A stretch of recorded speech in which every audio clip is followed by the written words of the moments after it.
Have you ever felt like your harshest critic is the voice inside your head? I know I have. Min Soo Nim once said, "When we become kinder to ourselves, we become kinder to the world." And that's something I've come to truly believe. Self-critiques are those harsh internal voices that define how we see ourselves, whether it's about our self-worth, abilities, or relationships. For me, these voices weren't just random thoughts, they were shaped by my upbringing. Growing up Asian, I often felt the pressure to meet high expectations. These pressure, combined with experiences like workplace bullying and being mistreated by people, built up over time. Without realizing it, these critiques started influencing how I interacted with people. I became guarded, expecting the worst, and it strained my relationships with my friends, my partner, and even colleagues. It took time, but eventually I began to notice a pattern. I wasn't just reacting to situations, I was projecting my fears and insecurities onto others.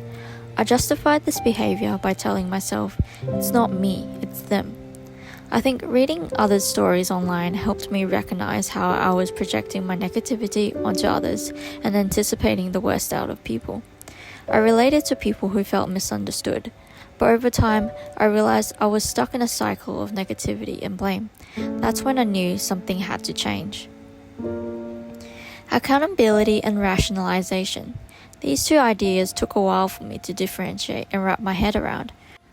One takes courage and continuous effort and time to begin self-growth, while the other only leads to one's fixed mindset, oblivious to self-growth. By definition, accountability means owning up to your actions and being honest with yourself, while rationalization, on the other hand, is making excuses to avoid facing the truth. Looking back, I spent a lot of time rationalizing my actions to protect myself from uncomfortable truths. I fell into a victim mentality, convincing myself that my reactions were justified because I had been hurt before. This mindset felt safe, but it came at a cost. It stopped me from growing, from facing my flaws, and from listening to people who genuinely cared about me.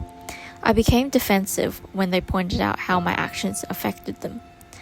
The turning point for me was recognizing my relationships were suffering because I was stuck in this cycle. That's when I knew I needed to take responsibility and face myself honestly.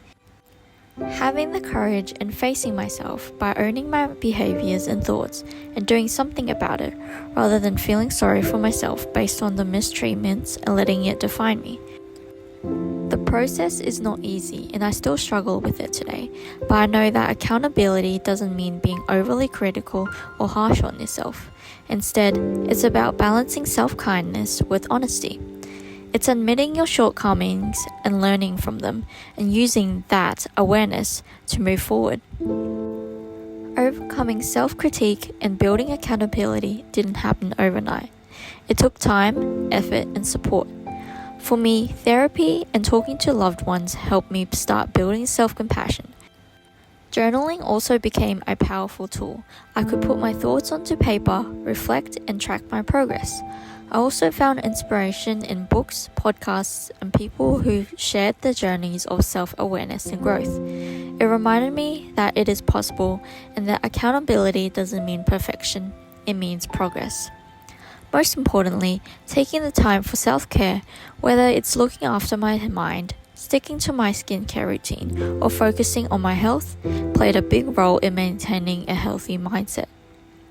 So, if you're struggling with self-critique or feeling stuck, remember this, you're not alone. Some days are harder than others, and that's okay. What matters is that you keep showing up for yourself.